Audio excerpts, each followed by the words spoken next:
So before we move on, I would ask that everyone just mute yourselves and disable your videos to optimize quality for everyone. And firstly, welcome Dashita.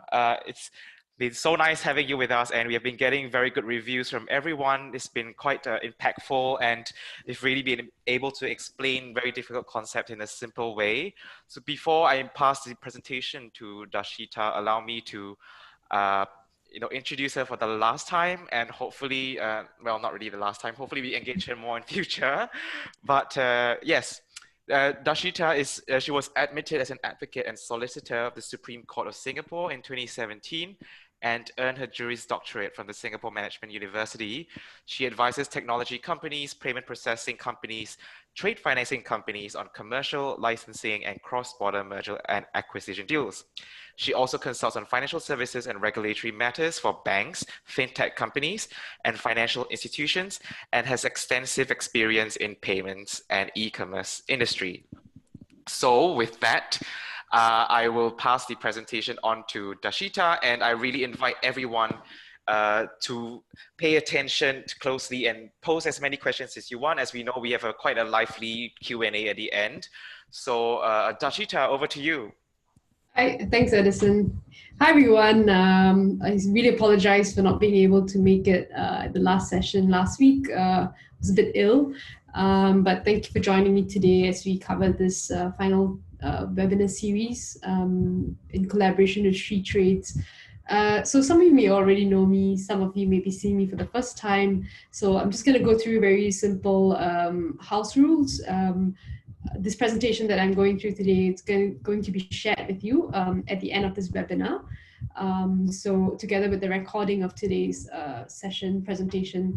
And if you have any questions at any point in time, feel free to write them in the chat box, and Edison and I will go through them at the end of this presentation. Okay, so before we start on this final topic on intellectual property, I'd just like to share that this is mostly an introduction into this topic. It's not exhaustive. There's a lot more to this topic that's not being shared in this presentation. Otherwise we'd probably have to do like a couple of, 6-hour presentations or a series of other presentations. And I'm giving this presentation from the perspective of intellectual property. I'm going to call it IP for short. As defined by the World Intellectual Property Organization. So what this means is I'm giving a presentation about intellectual property from a global or a more international perspective, and not all countries may define intellectual property in this way, though most of them have a general or a similar idea, and you'll kind of understand these differences as I go through in the slides in detail. Okay, so first off, what is intellectual property? IP is essentially the creation of the mind. So for example, inventions, literary and artistic works, designs, symbols, names, images, which are usually used in trade and commerce, is essentially intellectual property. So intellectual property is protected by your laws, your national laws. So for example, in Ghana, Kenya, Bangladesh, and as well as on a global level. And this enables people to benefit from something that they have created or earn recognition from it.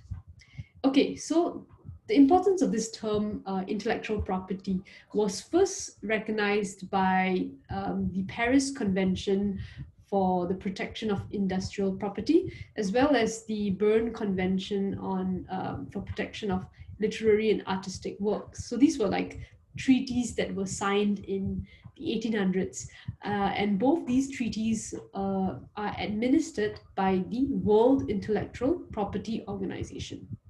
WIPO for short. So you're going to hear this term WIPO, WIPO, WIPO. Okay, so just remember that this is the acronym for the World Intellectual Property Organization. All right, so we have a few types of IP under global and national laws, and those are patents, trademarks, industrial designs, geographical indications, and copyright. I'll explain these in a bit more detail. And these are the main areas of IP, but they're not exhaustive. And you will see that a lot in depending on your national laws. So for this presentation, I'm going to focus on the patents, trademarks, industrial designs, and copyright. I will not be going through geographical indications because that's a bit more complicated and probably better for another conversation. Okay, so patents is the first one that we're going to go through. So what is a patent? A patent is an exclusive right that is granted for an invention. So if you have a product or a process that provides a new way of doing something, or if you offer a new technical solution to a problem, that can be patented. And actually, you may have come across patented inventions almost every day in your life. For example, light bulbs, right, or electrical lighting. That those are patents by Thomas Edison and Swan. Sewing machines. Those are patents that are held by Ho and Singer. Your iPhone. Those are patents that are held by Apple, right? So a patent provides a patent owner with protection for their invention for a limited period of time. And under WIPO laws, those are 20 years. So you get protection for 20 years for your invention. Of course, you have to make sure you check this with your own local laws because those can be different depending on your country's laws. Okay, so in return for patent protection, all patent owners are required to disclose information about their invention, and this helps to give about more knowledge in the world, and a lot of researchers and inventors can then learn from these information to develop better products. Okay, so here you will see some examples of patents. You can see that these are US patents. They have a patent number, which means that these were filed in the U and registered in the US. These patents were filed and registered in the US. And usually for patents, you can see here that you have things like creating a seatbelt alarm. You know, whenever you remove your seatbelt, when the car is moving and it creates this alarm sound, that is actually a patent. Simple things like a remote control toy vehicle, that's also a patent. Your tableware and flatware for visually impaired users, to even things like ornamental attachments for a pair of eyeglasses. These are things that are patentable. You even have things for even the weirdest things like a method for playing a modified blackjack card game. That is a process, an invention, and that can be patented. So usually for patents, you need to give a lot of information on the types of processes that you will use to make it this new novel or innovative invention. And you'll need to disclose this publicly, and this will be available for anyone to download and understand, oh, what is so novel, what is so interesting and new about it. But you will have protection for 20 years. Okay, so what can be patented? Usually, a patent needs to be an invention that is of practical use. So you need to be able to use it in your daily life or something like that. It needs to have an element of novelty, which means it needs to have new characteristics that is not part of existing knowledge in that particular field. It also needs to have an inventive step that could not be deduced by an average person, by a person with average knowledge in the field. So, for example, if you're trying to develop a new type of mop, and that particular type of mop or broom needs in the industry of creations of like mops and brooms and that kind of stuff, it needs to be something that's very inventive and new and novel in order for it to be patentable. And the most important thing is that the invention must be of a patentable subject matter. So in many countries, scientific theories, mathematical methods, discoveries of natural substances, commercial methods, methods for medical treatment, these are usually not patentable because obviously how can you, have protection over medical treatment that needs to be available to people and try to profit from it. So these are things that you can't patent, but you can patent medical products. For example, drugs or any kind of um, medical drugs that you use for, your pills and all that. Those can be patentable, and that's why you always see that pharmaceutical companies are, raising so much prices to develop, for example, your coronavirus and stuff like that, virus vaccine and stuff like that. Okay, so also in certain countries, it's not possible to patent computer programs and softwares. For example, in Europe, it's usually not very easy to do that. But in other countries, like in the US, you could actually try to patent your computer programs. And so it really depends on your country's law pretty much. Okay, so what is the first step to getting a patent? First, you need to file a patent application, and your application must generally contain the title of the invention as well as an indication of the technical field, which industry it's going to be in. It must also include the background, a description of the invention in a clear language, and it must give enough detail to the to any person for them to be able to understand and use and reproduce the invention. So usually, your descriptions can be accompanied by visual materials such as drawings, or plans or diagrams that help to describe the invention in greater detail. So you may be thinking, okay, yeah, just file the patent application, right? But where do I go about doing this? Usually, under your local laws, there are specific guidelines on how you can go about to do this. There is usually a national patent office or regional patent office to first file your patent application.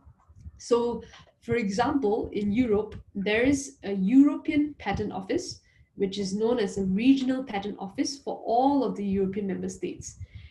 For Africa, I believe there is an African Intellectual Property Organization. That's also a regional patent office for all the countries in Africa.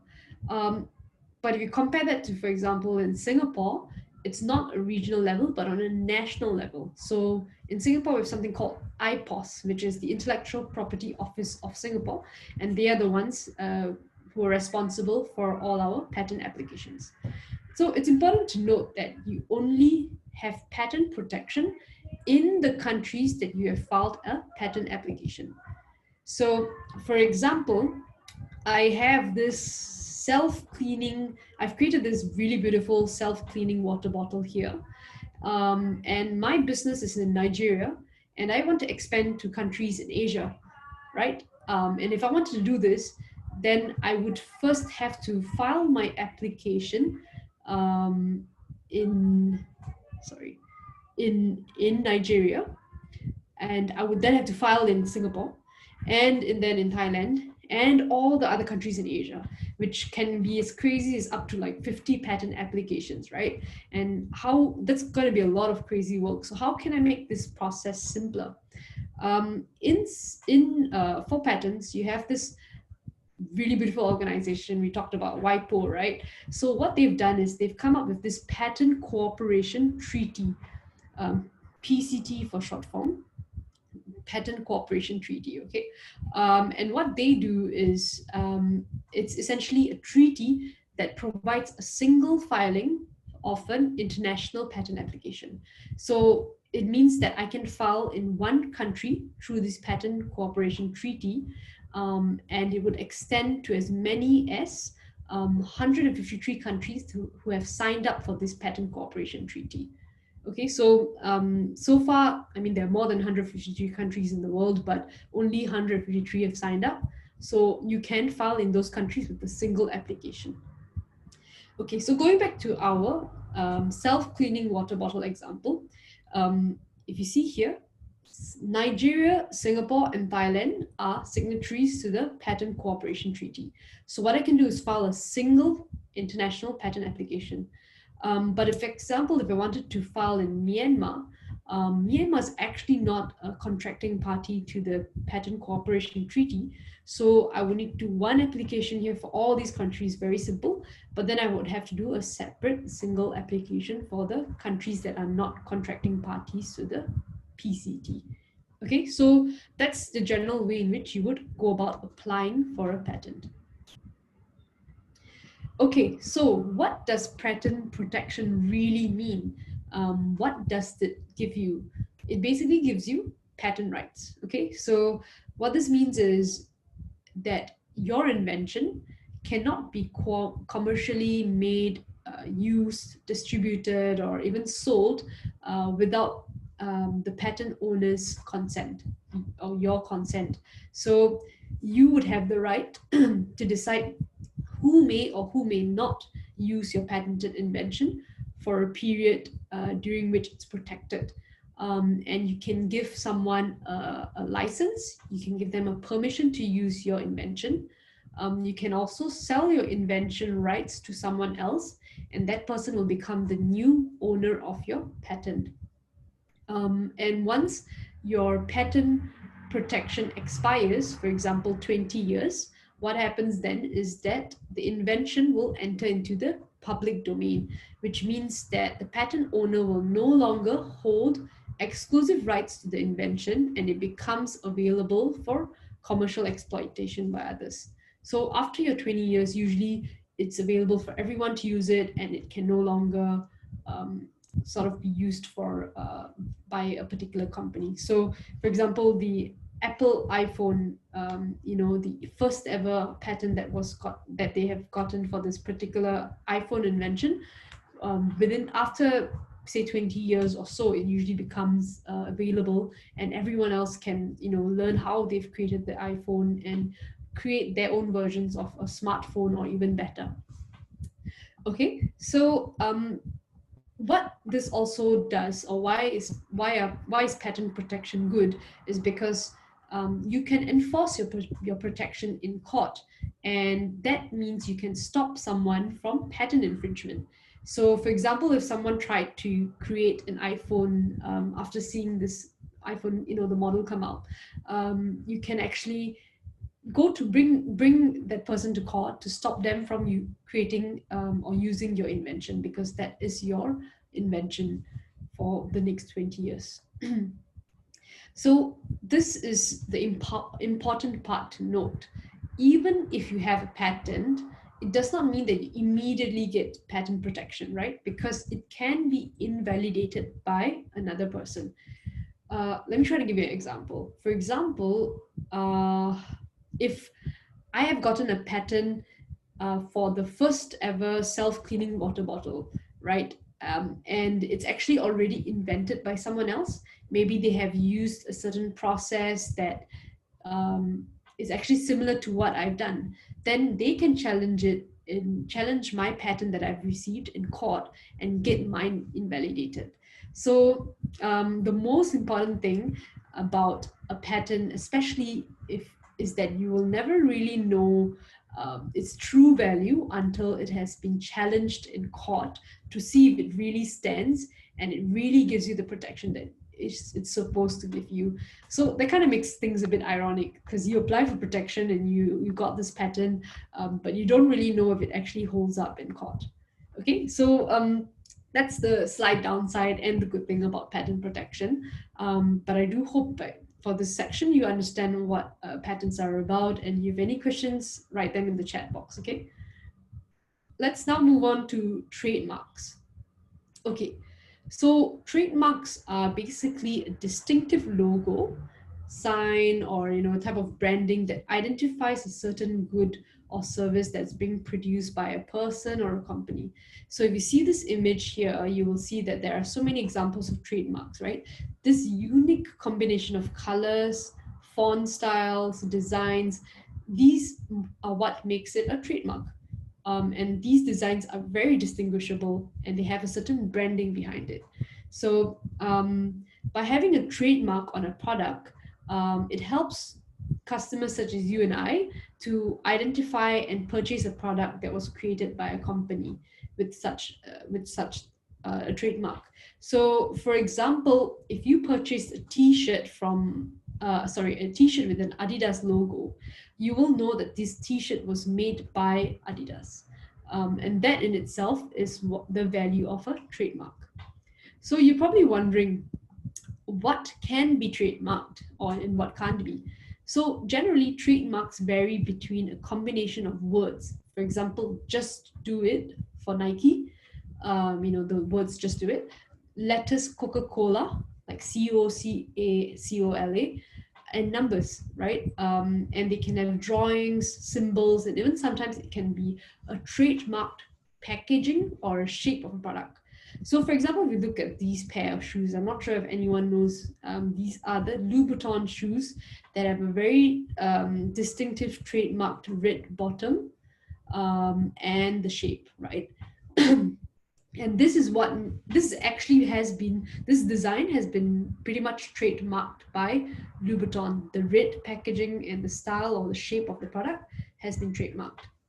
So no one can make shoes the way Louboutin would.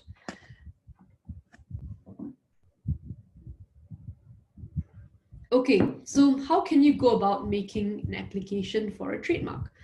Similar to patents, first you need to file an application for a registration of the trademark with your national or regional trademark office. And the application must contain a clear image of a sign or including any colors, forms, or 3D features. It must also contain a list of groups of goods or services where the sign could apply. The mark must be very distinctive. It must be distinguishable from and be able to be related to identify certain products. It cannot be misleading. It cannot deceive customers. It cannot violate public order, and it cannot be immoral. For example, you can't go and make a trademark of a pornographic picture, because that's something that the trademark office will never grant you a trademark for. So generally, the mark or sign that you're looking to apply for trademark protection cannot be the same or similar to another trademark that has already been granted. So if I have a Coca-Cola design, which is the usual red and white Coca-Cola design, I cannot create Pepsi Cola and use it in the same kind of red and white design. I need to create my own blue logo or something completely different that distinguishes it from another product. Okay, so and how you can know whether this trademark has already been created is to go to the national or regional offices, trademark offices, and you can do a search and find out whether this mark has already been made. Okay, now let's go back to this example of our self-cleaning water bottle. So if I came up with this beautiful design logo X for my self-cleaning water bottle, and I would now like to register my logo in Nigeria, Singapore, Thailand, Myanmar, and maybe even Nepal. So that's 5 countries, and that's quite a lot. So I would have to do 5 different trademark applications, right? And there must be a better way to do this. So WIPO, our dear WIPO, has come up with the Madrid Protocol. And essentially, a person is able to obtain an international registration of a trademark in 122 countries that have signed up to the Madrid Protocol. So Madrid Protocol, again, it's available for all the countries to sign up, but only 122 have. So you can use that to file a single international trademark registration. And so if we go back to this example here of the self-cleaning water bottle, if this logo X has not been used by anyone, because first I've done a search and I've checked that, yeah, this logo is totally mine, it's not similar to anyone else, and no one has created a bottle that also looks like this X with this X logo, then I want to first file my trademark in Nigeria, because Nigeria is where I have my business, right? But problem, Nigeria is not a contracting party to the Madrid Protocol. Neither is Myanmar, and neither is Nepal, non-Nepal, right? So what I will then need to do is I can only register my trademark in Singapore and Thailand using an international trademark application under the Madrid Protocol. And then for the other 3 countries, I need to file individually. So 1, 2, 3, 4 applications. Okay, so this kind of makes it better. WIPO has made it easier for us to get intellectual property protection, but because not all the countries have signed up, it also gives us a little bit of problems as well. Okay, so what is the purpose of trademarks? It gives us protection, or it gives those who own trademarks protection and the exclusive right to use them. And this kind of helps to prevent unfair competitors, maybe people who are counterfeiters that want to create maybe a similar Adidas t-shirt using inferior products or inferior materials, t-shirt materials, and put the logo on it. So this helps you to identify like these are Adidas products. Of course, the period of trademark varies between each country. And unlike a patent, um, like that is only for 20 years, right? For trademarks, it can be generally renewed indefinitely once you have paid your renewal fees. So, for example, in different countries, for example, in a particular country, trademarks are only valid for 5 years after you've put in an application and you're granted trademark protection.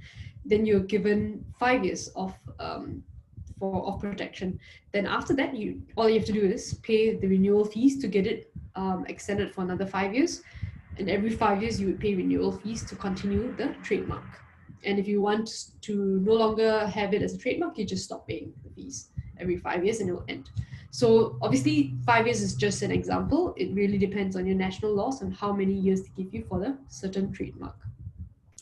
Okay, so trademarks can be legally enforced in courts, and this helps you to stop trademark infringement. For example, if someone creates, like I mentioned, Adidas t-shirt with a fake Adidas logo, you can sue them for trademark infringement because they're not supposed to use your trademark or the Adidas trademark on your clothes, on other clothes, sorry. Okay, so moving on to copyright now. Copyright is very different. Copyright is a lot more about um, the expression or the protection of expression rather than ideas. So ideas are usually protected by patents by way of, your inventions can be protected because those are your ideas. Your trademarks, which are your idea to come up with a particular design or logo, those can be protected by trademark. But copyright is more about the protection of expression, and expression here means your literary or artistic creations. Things like your writing, even your personal journals, your designs, your photographs, your musical compositions, films, software code, your software designs. These are all things that can be covered by copyright protection. And it also applies to online and offline materials. So offline materials like this piece of paper that I've written anything is my copyright. This presentation is my copyright because I have created it and it's on a piece of paper, on a piece of slide, it's mine, right? So, and of online materials such as a Facebook post, you've written a comment on Facebook, that is even your copyright. If you post something on Twitter or you do something online, you write something, that's also your form of copyright. So it's quite wide and you have a lot of avenues to benefit from copyright. Okay, so I remember that someone had a question about using someone else's fabric designs or patterns to make clothing. And I think here you have to take note that generally no one can have a monopoly over, for example, the idea of a floral print or leaves, but the expression of putting together a couple of floral prints on a sweater design where it's uniquely that person's design, that can be covered under copyright law. So in short, please don't do that. Okay, so copyright is automatically obtained and you don't need to register. So that's the great thing about it. It's not as irritating as trademarks and patents. There are no real formalities. But of course, in some national laws, they actually provide this optional registration system for you to deposit your work, and these systems will help to resolve your disputes over ownership or creation of your work, any sale, assignment, or transfer of your copyright. So generally, for copyright, you are granted, for under the WIPO treaties, from the moment you create the work up until 50 years after your death, it will be copyrightable. So it just gives you quite a lasting protection. And it even gives you protection after your death, because the idea is to not just let you benefit from your copyright, but including your heirs, your successors, your kids will be able to benefit from this. So a lot of times you always see some people write like journals, or like the Diary of Anne Frank. Her diary in itself is her copyright, and it only became popular after a death, for example, and that in itself can be something that is copyrightable. But of course, 50 years is just really based on the WIPO treaties. For example, in Singapore itself, um, copyright is up to 70 years after a creator's death. So it really differs based on your laws. Okay, so copyright, like what does it really give you protection over? You basically have the right to use or prohibit the use of your work in many ways.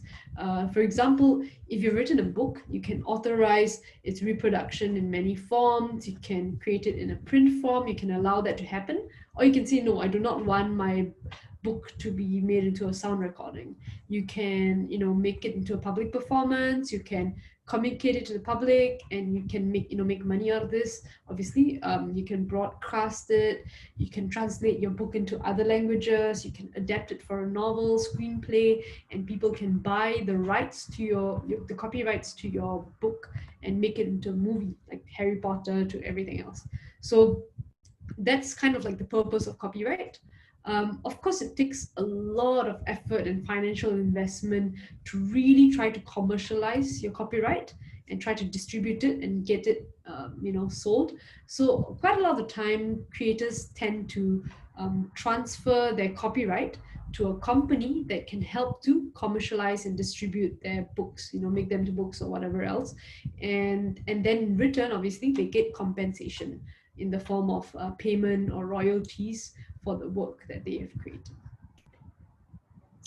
Okay, we last go on to industrial design. So, what are industrial designs? It really refers to the ornamental or aesthetic aspects of a product. So, for example, the 3D features such as the shape or size, or the 2D features like patterns, lines, colors. These are essentially things that you can create an industrial design, or have industrial design protection. So let's look at this example of Coca-Cola. This is bottle shape. There's this iconic contour shape with the ribbed lines in this particular way. Is an industrial design that Coca-Cola has gotten protection over. What industrial designs are really about is something that makes an item look attractive and appealing, and they help to add commercial value to a product, so and help to increase its like marketability in that way. So if you look at this Coca-Cola bottle, right, you instantly recognize it even without the Coca-Cola label. Even if it's just an empty bottle with no Coke, no label, you know that that's kind of like a Coca-Cola bottle just from its design. So that's what really industrial design is about. Um, and usually in order for you to apply for protection of an industrial design, it needs to be new, original, and non-functional. And what this means is that it cannot be identical or similar to a design that already existed previously. And it's also important to note that only the aesthetic nature of the design is protected, not the technical features of the product. So remember, for example, if you look here at iPhone, right? This whole sleek structure of its very flat design of the phone and the iPad and everything is what can be protected by industrial design. but the technology or the software and everything that makes this a great invention is something that I will not be able to seek protection under industrial design. That's under a patent. So usually when you create something, you would need several types of IP protection. You would get, registered designs protection. You would get copyright protection for it. You try to get patent filed for it. Get the Apple trademark done. It's quite like a mix of different things in order for you to make sure that your product is really protected in that way. Okay, so industrial designs can be protected in a few ways, and it really depends on your country's laws. For example, it can be protected as a work under copyright law, which would mean that you basically have much longer protection for life. Or in some other cases, it can be protected under registered design law for maybe just 10 to 15 years. In some countries, there can be a concurrent right, which means that you can apply for both industrial design and copyright protection. And in other countries, they can be mutually exclusive, which means owners can only choose one kind of protection, and once they've chosen either copyright or industrial design, they cannot choose the other. So if I want to protect my Coca-Cola design, for example, I can only get a copyright for it, and I can't go and concurrently apply for industrial design protection. Sorry.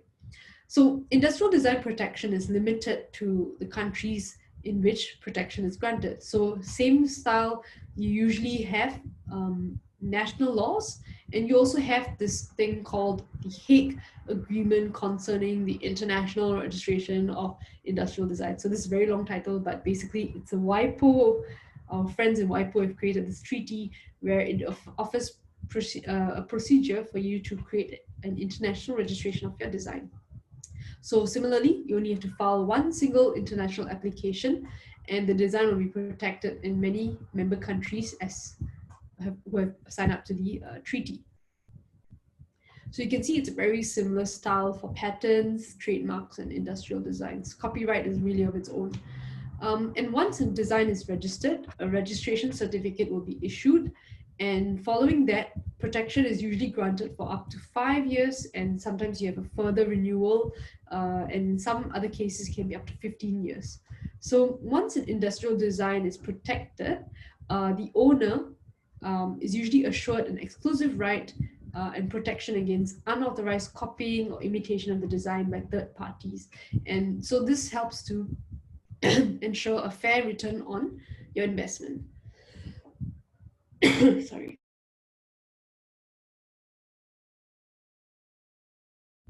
Sorry about that.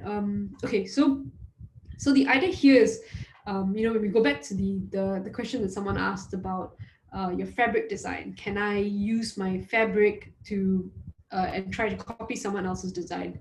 Well, obviously they can't, and why they can't do that is obviously because if that person has copyright over that fabric design, or if they have industrial design rights over that fabric design, the kind of sweater with maybe some frills or whatever it is, then it will not be possible to imitate or copy it, okay? Because they can sue you for infringement. All right, so what we've covered here is basically about 4 types of intellectual property: patents, trademarks, copyright, and industrial design. There's still a lot more. For example, geographical indications, and all these are a bit less common. So I only focused on this few. So what I'm going to do now is just to recap pretty much what I've covered on the types of intellectual property. And we have many types, and these are called intellectual property. But what are intellectual property rights? So we've already talked about this a little bit more. Intellectual property rights are pretty much like property rights that a person has. So for example, if I have a house and I buy a house, right? What do you get? You will get ownership over your house. You can let people come and visit your house or stay in your house for like 10 days for free. or you can use Airbnb and you can rent it to them, or you can lease your house to others for money, like maybe for like 1 month, $1,000. You can mortgage your house to a bank and get a loan, right? You can even buy or sell your house. That is a property right. You can get a property valuer to come to your house and value your house at say $20,000, and then you can sell it to another person and use that money to buy another property, right? So that's the same idea. Those are the same rights that you have for intellectual property. So the only difference with intellectual property rights and property rights is that um, you for intellectual property, it's mostly tangible. Sorry, for property, it's more tangible. You can see the house, you can feel it, you can hold it. But for intellectual property, it's more intangible. You can't really hold it, feel it, see it, because they're ideas, they're expressions. But obviously, in the same way, they have property rights. That a person has property rights, you will also have intellectual property rights. So once you have registered your intellectual property, be it a trademark or a patent, on a national or a global level, you will have ownership over your copy or over your trademark or patent, and you let others use your intellectual property with your permission. You can license it, you can get payments for it. Once you license it, you can sell your intellectual property, you can buy it, you can get your intellectual property even valued by a professional. This is probably something that people don't really know, but there are intellectual property valuers, and they can help you value how much is your business worth based on the intellectual property that you've got, that you've protection that you have. And of course, you can even sometimes actually get a bank loan with your intellectual property because it's actually a chargeable asset. Obviously, this piece of paper, my copyright, it's not going to be worth a lot. But if it's for an app like an iPhone, Apple can actually go ahead and the patent that they have or the trademark that they have, they can get a charge over it, or like a kind of like a mortgage over it, and actually try to get a loan if they need a business loan or anything. And banks, depending on how they see how valuable your IP is, they will actually grant you a loan. And if you default on your loan, then they will take your IP the same way that they would take your property or your house. So they're very, very similar in style. And intellectual property rights are usually available in the Universal Declaration of Human Rights, which provides the right to benefit from, protection of moral, material interests, or and stuff like that. So it's basically a type of human right as well. So summarizing this, why do we need to protect IP? Can we just go about with our businesses without trying to protect it? The idea is to really prevent others from stealing your ideas, your innovations, your creations. For example, once you have registered your IP and your IP, right, you will be able to enforce your rights.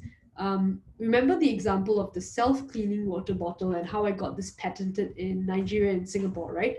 If a person steals my invention or uses my invention to create other fake or pirated copies of my self-cleaning water bottle without my permission, I can take legal action against them and stop them from selling my water bottle or these fake self-cleaning water bottles. Let me try to give you some examples here. If you look at this slide here, you will see that there's an example of Instagram and something called Litogram. So Litogram is this app where you can take photos and you can share photos of people who have littered rubbish on the floors or anywhere. And this app was doing quite well so that people would stop littering. So what happened was Instagram sued Litogram for creating a photo sharing app that was very similar in its style to Instagram. And Instagram had actually asked Litogram to change its trademark name because the trade name itself, Litogram, Instagram, it's very close, right? And people can get confused that Litogram is actually part of Instagram. And that's where Instagram wanted to make sure, like, to let it be known that Litogram is not related to them, and they want so they could actually sue Litogram and tell them to stop um, calling yourself Litogram, change your name to something else, because I have a trademark and my Instagram name is trademarked. Okay, so particularly to me, I don't see a big difference in both these apps, right? As a consumer, I'm not going to be confused by Litogram and Instagram. They look completely different, right? So what about this? You have you have someone who has created a real Louis Vuitton bag, and then you have a fake bag. And how do we really tell them apart? If I'm a consumer and I'm just really looking for a bag, how can I be very sure that I've bought a Louis Vuitton bag and not a fake one? So by having protecting your IP, by making sure that you have this protected, you yourself as a business can go and sort of like sue the persons that are creating fake products. You can, and especially it would give a lot of confidence to your consumers to be able to buy only your products that are out there in the markets with this kind of international trademark that you have in any country, and it will help to prevent counterfeiting and piracy. So what else do we need IP for? It's also useful to help promote new innovations and creations. So for example, um, in generally by having patent protection or IP protection, it helps to provide rewards to researchers and inventors, because if you don't have protection, then generally researchers or inventors won't have the incentive to want to create new products and continue producing better products that are more efficient and better for people, right? So by giving them this protection, they will feel like, okay, yeah, it's worth creating new ideas because I can get protection over it and I can try to make money out of it. So it helps to promote more creation versus a situation where you don't have these laws. Every time I come up with an idea, someone's going to steal it. So why bother even trying to come up with something new? So the point of intellectual property protection is to help to promote new innovations and creations. It also helps to encourage investors to commit more funds into developing a product. So here, this is very important for you guys as your business. If you have something that's worth protecting in terms of intellectual property, do it. Try to get it, protected, because in the end of the day, investors want to know, like, if your business has something that's worth, like an asset that is something that makes it of good value.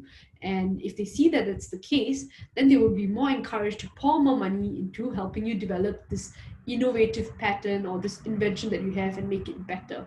So for example, with coronavirus, right? Finding a vaccine is so vital, and a lot of companies are, pouring a lot of money to researching and finding a cure. But why are they doing this? Because they know that the first person that creates the vaccine virus can get it patented, because drugs are patentable subject matter. And once they do that, they can have a product that they can sell to the rest of the world and make so much money out of it.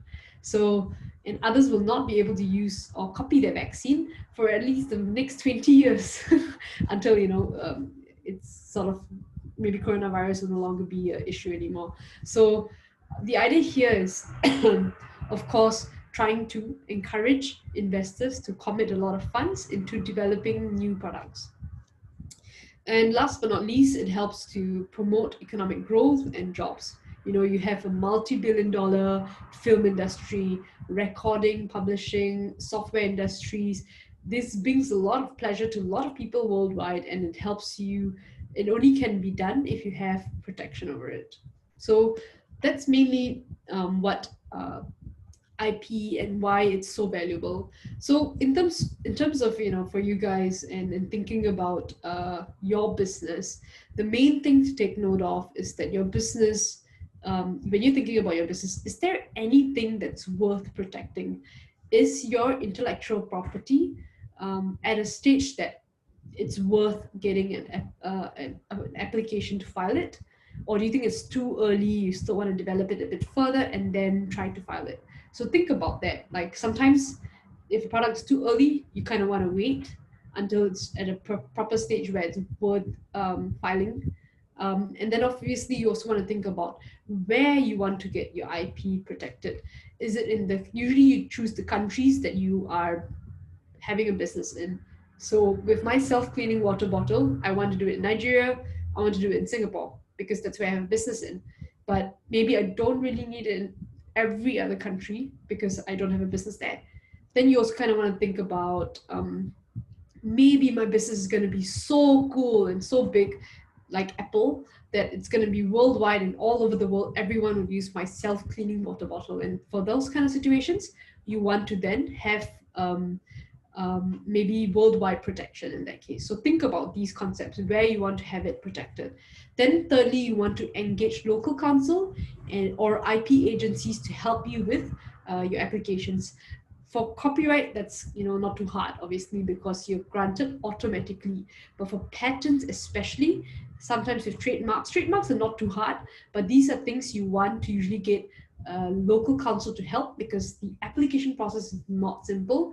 You need to be able to identify what's really novel about it and write it in a way that the the intellectual property office will grant you protection. So that requires legal counsel and a lot of work.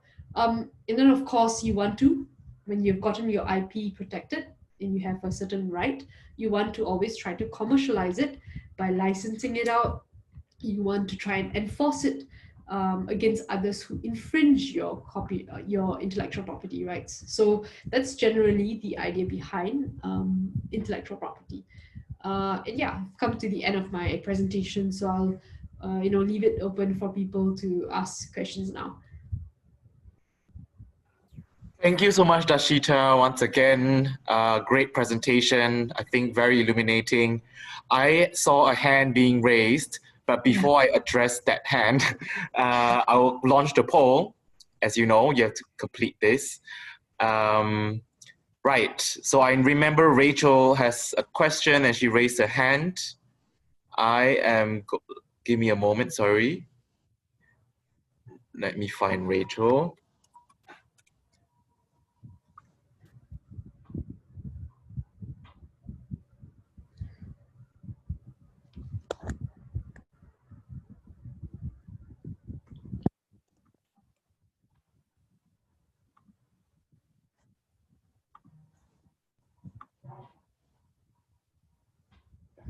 Okay, hold on, please. Rachel, you can speak now. Okay, I actually dropped my question there. I thought you were going to just read it out, but since I am on already, I just wanted to find out if there is a place like a website, a source where all registered patents, copyrights, and the likes are saved, because sometimes I may be infringing on someone's rights or patents unknowingly. So, but if there is a source like that that helps us know that, oh, this thing is someone's IP, then I wouldn't even try to infringe on it. Right. So you're asking where to find like something that already is protected? Yes. So it depends on, your first question will be what type of IP it would be. So for example, if it's a trademark, then usually all the trademarks that have been filed are with the intellectual property office itself in your country, or it's a regional office. You can go there and you can actually do a search online on the particular type of trademark that's there. Or you can also, for example, for your patent, you can also, same thing, there's actually it's all in a database. If you're asking where it is, it's really focused in your country's database. Like if you can write an email to, or actually probably even you can even find online the intellectual property office. If you probably search the website, you can find, there's probably a link to be able to search. Usually when I've done this before, you need to at least know the application number, or some ideas to be able to sort of type in some keywords to search it and find a particular thing. Sorry, do you have a question there? No, you can continue, Dashita. Okay. Yeah, so I think it really depends on, you have these available online, but most of the time you want to look for the office. From the website itself, you can probably try to see if they have a search engine for like all the types of trademarks or patents or whatever you're looking for. Yeah. And then most of the case, sometimes you have to go through lawyers or like IP agencies that have who can do this for you very easily. Or you can write into the intellectual property office. Probably you don't want to go and like, hi guys, you have this particular Oh, well design done. available.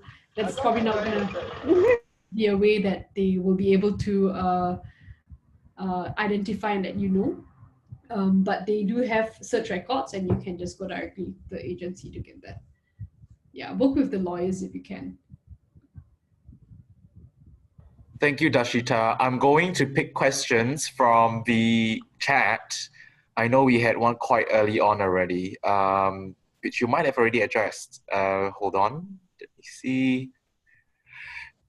Okay, I think you covered this, but do you have a choice which country you can register your patent in? I believe I will not answer for you, but go ahead. Yeah, okay. Do you have a choice at 1:17 p.m. Oh, yeah. or Okay, I see that. You yeah? have a choice which country you can register a patent in. So no, yeah, it really depends on. Every country usually has these laws, unless you know it's a very developed. I think most countries have it. So you can choose where you want to register. It just really depends on your local patent, local patent laws, and then you can decide, as I mentioned, where your business is located. You probably want, or where you have business interest, then you want to probably try to get it registered in those places. So based on what I've listened or learned, and I hope I have learned some, you will, if you're international, I mean, you're trying to internationalize your business, so you can do it at WIPO, right, as you mentioned. And then for all those that are not covered under WIPO, but also is an export country of interest, then you have to register specifically for those countries, right? Yeah. So usually you start with all the WIPO applications. You usually need like an initial application in one country, Okay. and usually that's a country that's a contracting party to the particular treaty. So WIPO treaty. So, for example, if I'm in Nigeria and I have my Nigeria is a contracting party, then I would start there, and then I would do a global application or a local application, depending on which countries are contracting parties to the treaty. Okay, so let's say you're a Nigerian company and you develop an app. So you would preferably, of course, register nationally first. Yeah, And I would guess that Nigeria is should be a contract, of a signatory of WIPO. And then, if you want to export to country X, which is not part of this WIPO thing, then you, do a local. okay, okay. All right. So the next up, and thank you to the others who helped to provide information. Yeah, hold on. I mean, my trackpad is a bit too sensitive. Okay, hold on, please. I see this one. Yeah. Can a patent be renewed after 20 years? I think you've answered, but please go ahead, Dashita. So patents usually cannot be renewed, but there are ways to do it. So you have these nonsense drug companies, right? So what they do is, for example, they create a new pill, like Panadol, no, a new pill, for example, and they have 20 years protection or whatever, many years protection.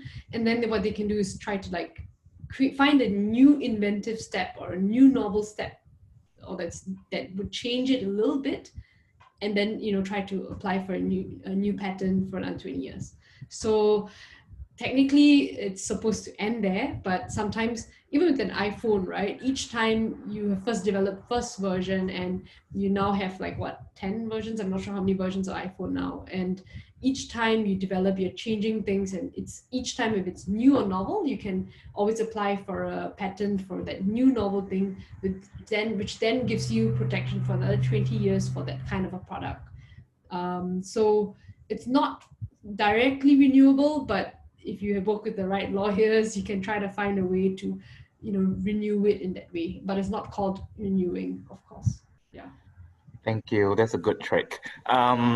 Okay, from Miss Ekbo, what circumstances can make a third party challenge a patent, or what will the third party have over a patent that can enhance its victory in a courtroom? Do you understand the question, or should I ask? Yeah. I think I do. Give me a second. Okay. So let me try to answer the first part. What circumstances can a third party challenge a patent? So, so they can challenge it based on the 4 things that make it patentable in the first place, for you to file. They can challenge it based on it maybe not being, usually people challenge it based on that is not novel, it's not new, there's nothing innovative or in a new inventive step in it. Usually they can provide supporting evidence that, hey, this particular process is actually done before, it's done by my company, look at the date in which I started producing this product and creating it, it's earlier than when you got your application done first, so my product and it's my idea first before yours.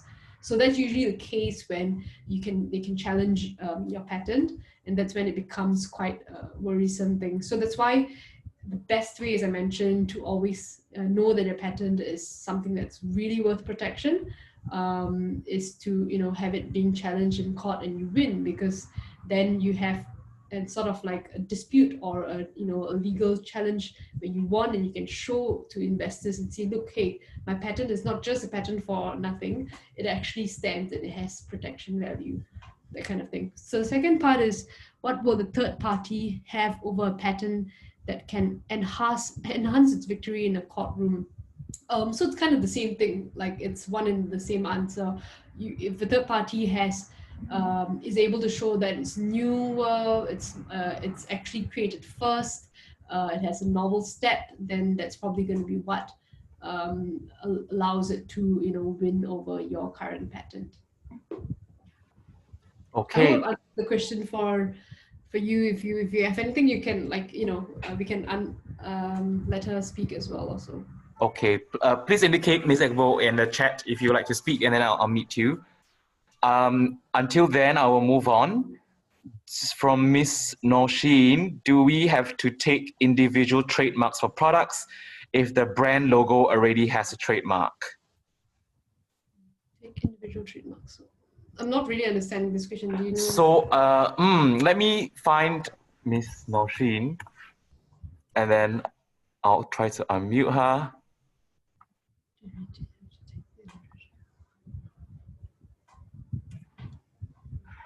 I can't seem to find her. Maybe she has left the group. Let me see. I think it seems. Yeah. Okay.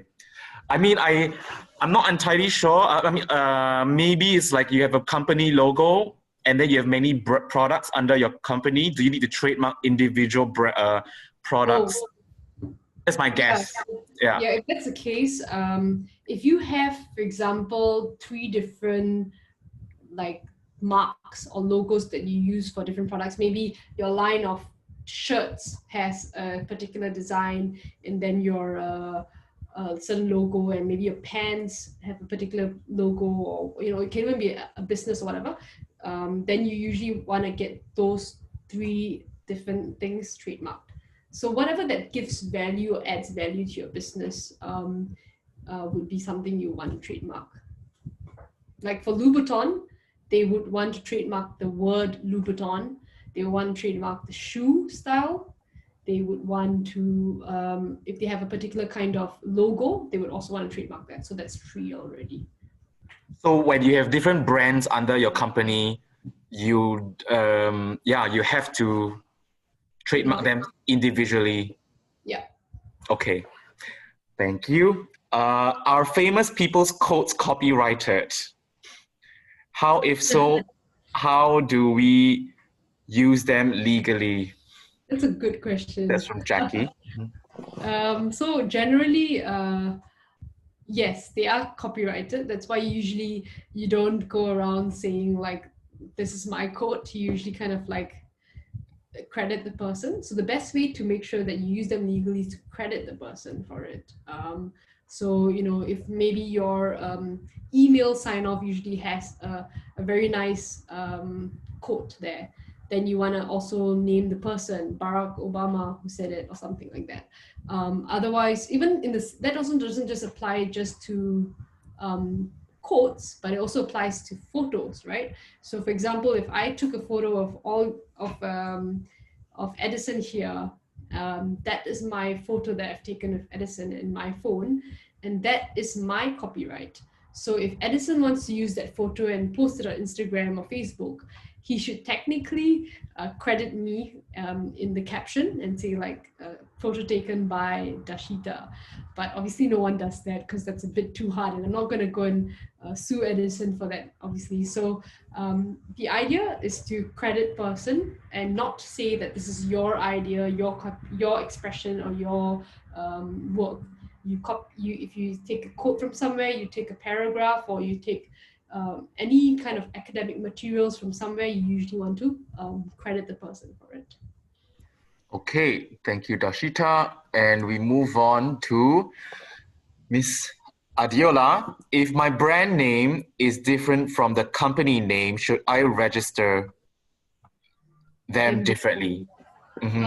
Yes. So, for example, your brand name could be a type of you will want to definitely trademark your brand name, and then your company name, if you have obviously, you know, enough funding or whatever, go ahead to also trademark your company name, so that, you know, someone doesn't steal your company name. But of course, see which one has more value. Obviously, if your brand name is the one that is going to be used in all your products, then I would focus more my funds on getting that trademarked first and company name second. Yeah. Thank you. Okay, moving on. Miss Joanne, for a creative brand with so many accessories, is it financially feasible to copyright each and every item, or is there a policy to copyright grouped items? I think Adiola he raised the hand. Should we finish that first, or should we go on to Oh, is it? Okay.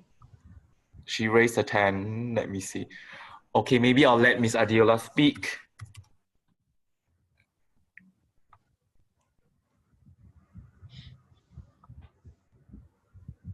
Okay, Hello? Miss Adiola, please go ahead. Hello? Hi, we can hear you. Hello, can you hear me? Yes, ma'am. Okay, thank you. Yes, another question is, can I use my brand logo and my business logo together on my product, or I should just stick to my brand name? For instance, I have Diob shea butter. I have Diob body lotion. The brand name is Diob. You understand? But Yeah. the business name is Bayadio. I have logo for the brand name. I have logo for the business name. So which one should I project on my products? The brand name? Yeah, you can go with your brand name if that's what you want, because sometimes people keep the company or business name separate. It's just the corporation side of things. And then you can just use Dio as the brand name. You can get that registered, and you can use that for all your products or whatever it is. But obviously, as it gets more, you know, people get to know it and everyone starts to use it, then this is something worth trademarking, not just for the name Dio. It could even be the logo. So one mark would be for the name Dio. One mark could be for the logo design for Dio. Okay. And those two make up 2 marks. So when you get an application and it's granted to you, you will have 2 trademarks. One a word mark, one is a picture mark or like an image mark. So you can, as I mentioned, you can trademark words, logos, stuff like that, designs. Yeah. Thank you. Sure. I have a follow-up question. Thank you, Gadiola, for your question. So what if you're a fashion brand and you release, like this season, I have this line of products. They're all part of these season's products. Is there a way to trademark it or, so that people don't copy the design for this particular season? Or must they be done individually again? Well, depends on what is behind this season's like fashion, right? So for example, if you have a very particular style that you, or logo or something that you identify this season by, and that is very specific to those clothes in that particular season, then you can get that mark trademarked. But for example, if it doesn't add so much value because the clothes in itself are named, I'm just going to use Adiola's example, Dio. For example, the clothes are named Dio, and the next set for the next season is still going to be called Dio. Then why do I need to really trademark the season so much? It might be more focused on the branding of the clothes. But if you think there is value in that particular season, as you say, and there's a particular logo or word or a mark behind it, then yeah, for sure, get it done. I can give a similar example, like for example, you go to a concert and they have a specific type of logo that is related to that concert. They're only going to have the concert once only, but they would have that logo for that festival trademarked because that is identified as that particular concert. Or they can go ahead and not do it if it's not going to value add them in any way, and no one's going to do a similar concert, something like that. I'm not sure if that helps. It's a good example. Thank you. I will ask again another follow-up question. Okay, when we get into more murky areas, let's say, in a lot of African bags and designs, they use a lot of prints, and, as a bag design, there are very small differences in the way you change the texture or you use a particular fabric, but maybe they copy the structure of it, of the bag, For example, like the Celine bags, I think they're from France. If people start copying this design, but then they use a different fabric, how would you approach this thing where you don't want people to copy certain things where maybe you're the one who innovate and create this new structure of a bag? How would you do that if it's a structural thing? It can be trademarked as well, you think, or protected in some way? Here to so when I'm creating a new bag and I'm following the style of someone else's structure, or let's say you innovate and you say, hey, I want to try something new in Africa or Kenyan bags, and I want to change. Maybe I'm using I incorporate vegetable fibers or something into the bag, and then you want to protect it from people because there's so many other competitors in the market. You want to protect your design, so how would you go ahead with that if you don't want people to start copying and when you're so new in the market? Sure. I think two ways to go about this. One is registered designs. Okay, obviously it depends on your local laws, because the thing about copyright and registered designs, they're kind of similar, but they're not. The same with trademarks, registered designs, and copyright. They're quite overlapping and at the same time not. So, okay, in this case for the bag, your trademark, you would want to try to get this design registered as a registered trade design, industrial design. So then you can get some sort of protection over the style or the structure of it. And then if you have a particular kind of logo, you can sort of get that also trademarked.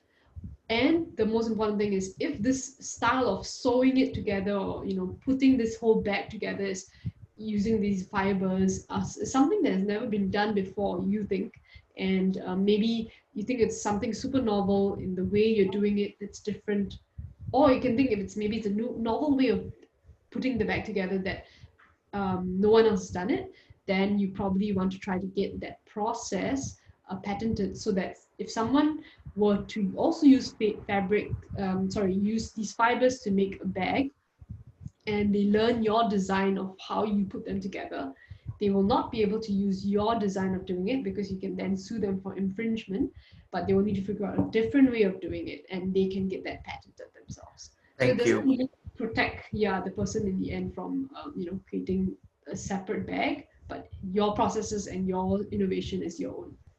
Okay, thank you. I will ask, I have another question, but I will, I think I will ask all the questions posed by the women first. Okay, from Rachel Duke, is the source like she asked this before already, where there's a repository where all these IP rights are put, and you already answered that just now. Right. Yeah, okay. correct. Diola, usually you have to, okay, there's a response. This is from, hold on, let me see. Okay. This is from Annie. Is there a particular logo or like a small one that it can be attached to a particular picture design used on social media adverts to deter others from copying a particular style? Yeah, so for a particular style though, so usually for trademarks, right, I would usually encourage my clients to, even if you think you're not at a stage that is ready for trademarking, which is a bit expensive, right? Because you have to pay for all the application fees and everything.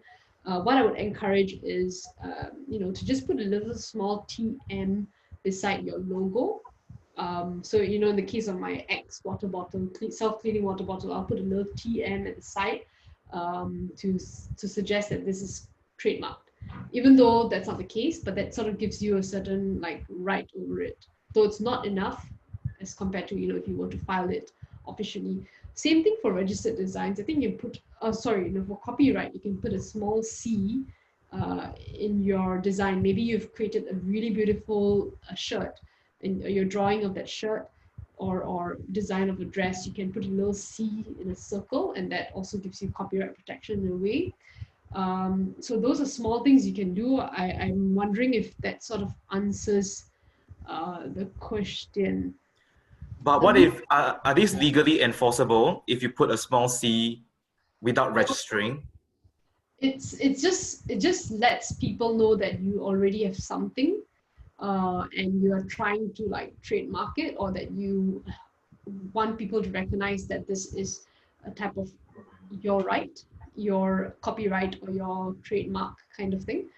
Obviously, in the end, if someone were to just copy your design and you were to take them to court, it really depends on your case whether you can show maybe that this is really a design first, and you've been using this little TM or little C to try to protect the designs because you don't have the money to file an application yet. And maybe depending on how the courts take this view, they may help you out.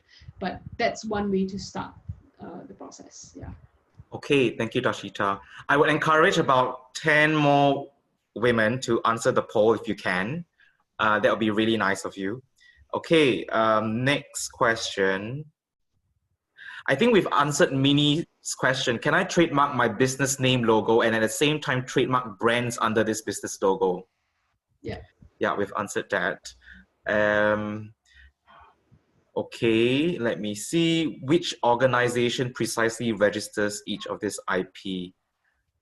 Well, it depends on, every country has their own organization, right? And then there's the WIPO, as you've mentioned, correct?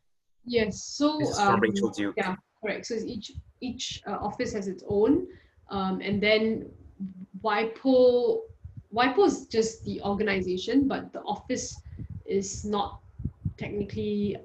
Yeah, it's technically under WIPO, and you can do your regional application or your national application or your WIPO application. Okay, thank you. Let's go further. So if the name is a trademark, does using it on a product make the product trademarked? Like if you stated that LV trademarks their name and shoe style.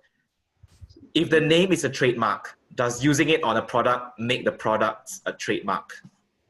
Well, your product, no. So your what you can achieve from having a name that's trademarked on your product is that, as I mentioned, obviously if someone were to copy your design, the fact that you have the name here would mean that And if they create the same T-shirt with that name, with your trademark, then you can sue them for infringement. But the particular style of the product, that's really more on registered designs. Remember, we talked about the industrial designs, the aesthetic appeal of the design. That is something that you would try to get. For Louis Vuitton, they have a trademark on the style of the shoe because of that red part, but it's probably also industrial design in a way, because it really depends on certain countries and how they view IP. Intellectual property, sometimes it can be seen as a trademark, sometimes it can fall under industrial design, sometimes it can fall under both. So I think to answer you, your product isn't trademarked just because you have a name that's trademarked. The name is the one that has protection, not the product. If you want to protect your product, you either try to get it patented, because it's something if it's an invention, you get it patented. Otherwise, you can get protection for the copyright, how you've created this product, or an industrial design for how it's done. Thank you, Darshita. So yes. Okay, Rachel, question. What's the penalty for infringement? Please do not be thinking of it, Rachel, but yes, Darshita. So I mean, yeah, for those who are thinking of infringing, please don't. The good thing and bad thing is, like, I mean, there's likelihood that you may not be, someone may never know that you're doing this in that part of the world, wherever you are, but it's just better not to anyway. But the penalty would be generally that it's civil. So it's a civil suit, which means that the penalty would be damages. They can ask you for, maybe you've managed to sell $300,000 worth of T-shirts with that same Nike design logo. So they can sue you for, using that Nike logo on the T-shirts that you're selling, and those are fake, and you've made $300,000. They can ask you back for that. They can ask you for that $300,000. They can sue you for reputational damage to their brand name, because you're selling inferior products compared to what they are selling, maybe. And it could be sometimes even criminal, depending on maybe you've stolen something, but usually it's money costs, or they can even stop you. So that's called they can stop you from doing something, and that itself is a type of right or a penalty. Thank you, Darshita. I would encourage, maybe we take last two questions. I would encourage people from, beyond the textile and apparel sector, like IT, if you have specific questions, because that is also Darshita's specialization. Anything on tech, apps, websites, or websites applies to many of you. Yeah, any case studies will be good. If you've experienced a problem with people stealing your ideas, you can share them, and Darshita, the expert, will dissect it. I will leave. Why have they not been able to sue China for this? Okay, we are in very difficult. Okay, this is the United Nations. We have to be very. They have, I think, yeah. There's a lot of conflicts between the US and China because of this. But Darshita, I'll let you speak. I'll outsource this question to you. I mean, I think generally there has been a lot of enforcement. Like, I think if you look in the last 20 years, right? Remember, like, at least I remember in Singapore, you used to be able to like buy a lot of like Chinese fake, what do you call that? Like luxury products to even movies and stuff, right? All these things, these are copyright and trademark products, and you could usually buy them. But you kind of see that it's sort of decreasing nowadays. You don't see it as much. So obviously the country has to put in a lot of effort to enforce this. You can try to sue. It's going to be very costly, especially if it's overseas. And you have to find a way to be able to sue them. So sometimes you need that kind of, I don't know how to explain this in very easy terms, but you need to have laws that can allow you to go there and sue as well, or gives you the right to sue there. So usually there has been a lot of action taken against, like Apple. Apple has taken a lot of action against companies that have been making fake Apple products and stuff like that. So it's not the case that they haven't been able to sue China. It's just that China is so big that it can happen everywhere and anywhere. Yeah. Okay. Thank you. And can we reach out to Dashita on social media for more questions? Maybe email would be better, is it? I guess I guess email, yes, but I would need some time to check it. I guess I'm not sure what's the best way, Eddie. Um, Yeah. I mean, yeah. Email would probably be the best way, I guess. Yeah. yeah, maybe not your work email. That would Yeah. probably kill you. Yeah. Yeah. I haven't. Yeah, I should create a separate one that you guys can. So I'll discuss it with Dashita because we know, we are very enthusiastic women entrepreneurs, and Dashita is in for a tough ride. So, any other questions before we close this? I think we are very much on time. I have Modupe. I'm not sure I'm pronouncing your name. He wrote to me privately to ask, Dasha, you said that copyright does not need to be renewed. What about those sites that offer free downloads for books which say that they have expired copyrights? So yeah, if those books have been already, so maybe the author has passed away and the copyright has already expired, maybe 50 years or 70 years, depending on whichever country, then yeah, the books are completely available for you to download for free. And that kind of works with, like, for example, Michael Jackson's music, right? Or the Beatles. Can you imagine when these people pass on, and their music will only be available for another 50 years, and after that, we don't have to buy their CDs. We can actually just get them for free. So that's how things kind of become, like, all these old movies end up becoming things that are free and available after a while. Yeah. Okay, last question before we close from Jackie. How do we monitor our design used by others, and how do you discover infringement? So I guess this question is from the perspective of you wanting to enforce your designs, or like enforce your right against others. Eddie, is that correct? Yeah, I believe so. Yeah. So there are a few ways people have done this. I do know friends. So how they do it is they sort of approach. Maybe you have if you find that someone is infringing your design and they've posted this online. Obviously, online would be the easiest. If they've posted the t-shirt designs or your design online, you can write to them individually, and there must be some contact information. You can tell them that this is my copyright. Please do not use it. Obviously, please don't do this if it's like a half-hearted, if you don't believe it's completely your design. And if you do write to them, sometimes they can take it down if they feel that they've done it. Most of the time they wouldn't, and they would say that it's different from others, different from your design. Then it's pretty much a case where you want to take it to court, or get lawyers involved. But how can you find whether someone has infringed it? It's really by chance, like in a way that the bigger companies, they would rely on businesses that are focused on just commercializing their IP, which means that they will go around and they will see that if there's anyone using that same trademark, the design, then they would actually take action against them and try to stop them from using it, or so you can actually outsource this to another company to do it. Obviously, it's also kind of expensive. If for your case, might be kind of cool to just search on Google for your kind of product and see if people are using your design or whatever it is, and then take action from there. Thank you so much. And I think that is the last question, and also the last question of the webinar series.